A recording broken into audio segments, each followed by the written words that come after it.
قرآن مجید چې ما او تاسې پیغمبر کریم باندې نازل شوی دی. دا ټوله قرآن مجید موضوع به ذات خود انسان و کائنات و الله رب العزت دی. دا قرآن مجید کې تاکید شوی دی د خدای معرفت باندې و د کائنات معرفت باندې و خود د انسان معرفت باندې چې انسان دا کوشش وکړي چې خدای د عالم شناخت حاصل کړي، کائنات شناخت حاصل کړي و خپل ځان شناخت حاصل کړي و دوی منځ کې چې کومه رابطه ده هغې رابطې نه ځان خبر کړي. مثلا دغه کائنات خدای سره کومه رابطه ده، ما دغه کائنات سره څنګه ته په کار دی رابطه وي و ما خدای سره څنګه رابطه وي. دا ډېره مهمه ده و خدای ما سره څنګه رابطه وي. دا ټوله معما قرآن مجید حل کړی دی. مفسرین ایمو علما دی حوالې سره که دا کتابونه یې لیکلي دي انسان شناسۍ حوالې سره، معرفت نفس حوالې سره. که معرفت نفس وی دعای انسان شناسۍ کې راځي که خود انسان شناسی یعنی انسان پیژندګلوي. دا ډېر مهم دی.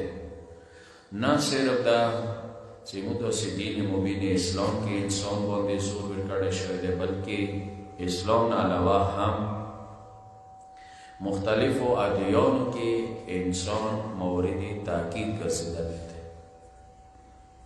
و حتی ځنه کتابونه لیکلي شوي دي. یو کتاب دی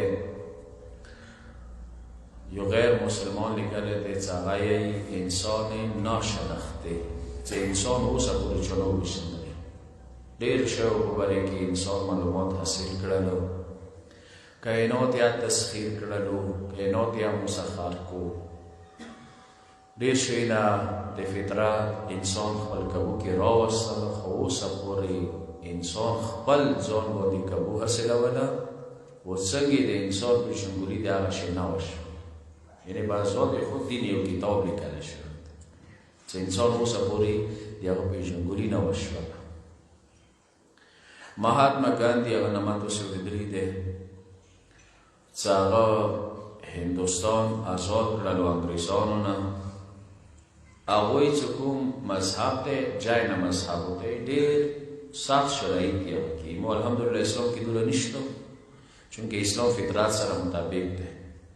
هغوی والا کې لباس بدل نه وي، ساړه به ځان دې تېروي، خو کټنترین مراحل د ریاضت و د مراقبې هغه کې شته دي.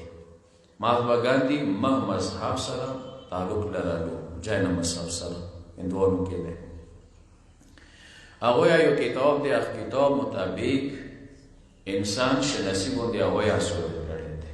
یوه ښکلې جمله د مهاتما ګاندي د شان سره دی. سر وخت کې دوسته و څه بردانیا ټول هندوستان باندې قبضه وه، دا بنګلادیش، پاکستان دویمه غیصه وه، د نورې علاقې سولوي، میانمار وغیره، برما، دا ما ورسره وي. هغه یې څه بردانیا دا معرفت حاصل کړلو چې ځمکو باندې زه څنګه قبضه ولګوم، خو دا معرفت یې اوسه پورې حاصل نه کړو چې انسان شناخت څنګه حاصل کړو. د انسان شناخت ته اوس پورې نه ورسېدل. برحال هغوی یو شناخت انسان حوالې سره تاکید ورباندې کوي، ټینګتیا ورباندې کوي. د مراقبت کېدای شي دا لفظ اوس اورېدلی وي. دې ساده الفاظو کې څه ترجمه زه وکړم، یعنې خپل ځان سنتري شول. څه وي بهر نه څه نه وسوسې رسي، شیطان والا اندروني ته ځان هغه نه ساتي. دې دا عربۍ کې مراقبې نه دا هغوی کې شته، خو هغوی والا ډېره سخته ده. وایي مو والا کومه دی دا شی نه دی چې مثلا ته ځان سره دومره ظلم وکړې چې خلخانه بچي پرېږدوې، هر څه نه الله تعلق شي، نه معاشرې کې زندګي یې کوه خو مراقبه یې کوه، خوراک شکوکه کوه مراقبه یې کوه. خو بهرحال یا ریاضت دی، تاسې به مرتاضان ټکې اورېدلې، مرتاض ریاضت نه دی. هغه دومره سخت ریاضت کوي چې مثلا کېدای شي شپه ورځ یو میاشته یو څلوېښت ورځې خوب ونه کړي. اما اسلام داسې نه اسلام یې نه خپل خوب کې کوه آرام کوه خوراک شکوکا کوه دې سره سره ریاضت کوه ریاضت النفس خدا شاید چې د کومه مراقبه ده یا د نفس ریاضت ده خو د اسلام کې اشته ده خو به هر حال کوشش دا پکار وي چې انسان د خپل ځان شناخت حوالې سره پیژندګلوۍ حوالې سره خواري وکړي